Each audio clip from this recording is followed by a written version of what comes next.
Hi, today we're going to be discussing pre-construction condo purchases in Toronto real estate. So how I met Anne was actually when I used to work at a sales center, and Right. yeah, and she stood out to me amongst all the other agents because not only did she follow her clients through each project, she would discuss with them each project and not just leave them for the other realtors working in-house to do all the work. So that's something I really respected about her. So this is why we're working together now, and we're going to be discussing pre-construction condos. Right, and I met Jenny through the pre-delivery inspection process. So in terms of unrepresented buyers, like we know that there are builders, sales centers everywhere, we're going through a construction boom, and it's very tempting when you're just strolling on the street to walk into a sales center and be absorbed by all the beautiful finishes on the wall and then do an impulse buy. So you're buying actually floor plans, and the finishes that are usually in the showroom are is based on 3 different packages. There are sometimes upgrades. So the ones that they actually put out in sales centers are the premium packages. So just like buying a car, right? When you go for a test drive, they give you the best Top of the line. Yeah, exactly, with fully loaded.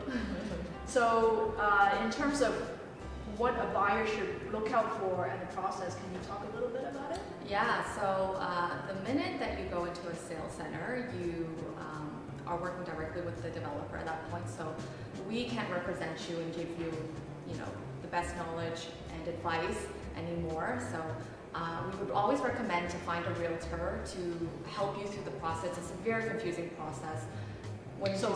So we actually, when we work with clients, we actually give them a 1-hour consultation at the beginning before we even show you any properties or send you properties.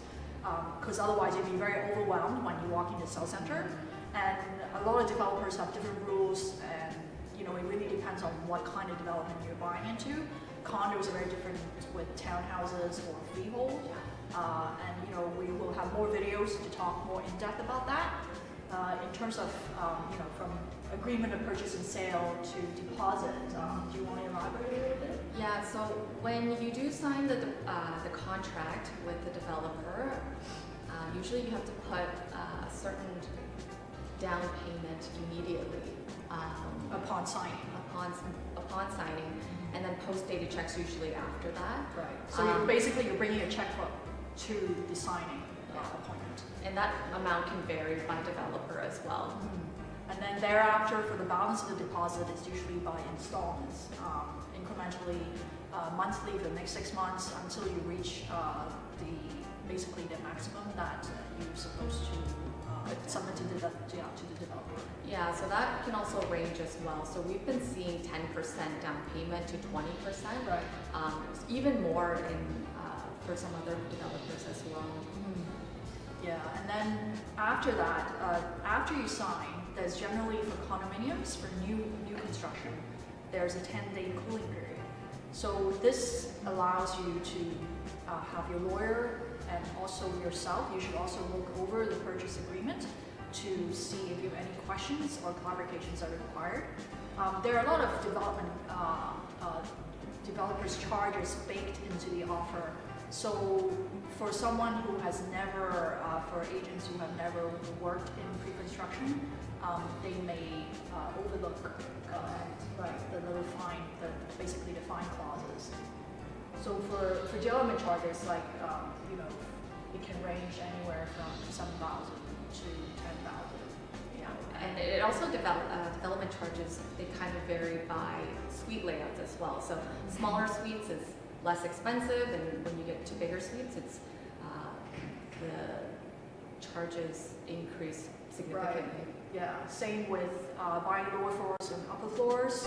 Per floor, there could be a premium charge for higher floors as the building. If you want to buy higher floors. So what most new pre-construction buyers also don't know is that when it comes to buying pre-construction, there's 2 closing dates for you. So there's one, which is the interim occupancy date.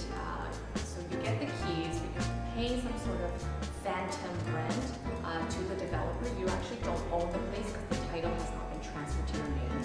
And in that phase, you also pay an occupancy fee to developer that's not going towards your mortgage. Some buyers take that by surprise because they're like, why am I paying rent to the developer when it's my unit? Right, that's part of the hidden cost. And then for the final closing, that's actually when you mortgage your lender will forward the remainder of the funds to the developer.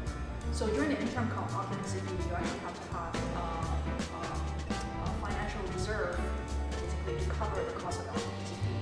And the occupancy period can vary anywhere from 3 months to up to 1 year or even later if it's a big building. Yeah, and it depends what floor you're on too. Right. So the lower floor, you're going to pay more in occupancy fees, and the higher floor, you're closer to closing, so you're paying less. Right. So generally, once a condominium has been registered, the builder will start sending out letters for final closing. And the condo registration period can vary because the developer has to submit an application to the city. So depending on how that period, how long that is, that's going to determine how many months of occupancy fee you'll be paying to the developer. So if you're looking for further information on pre-construction condos in Toronto, you can check out our blog right here, or you can stay tuned and we'll be posting more videos on these specific topics.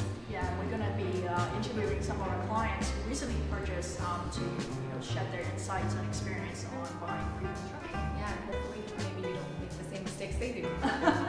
Thank All right, you. bye.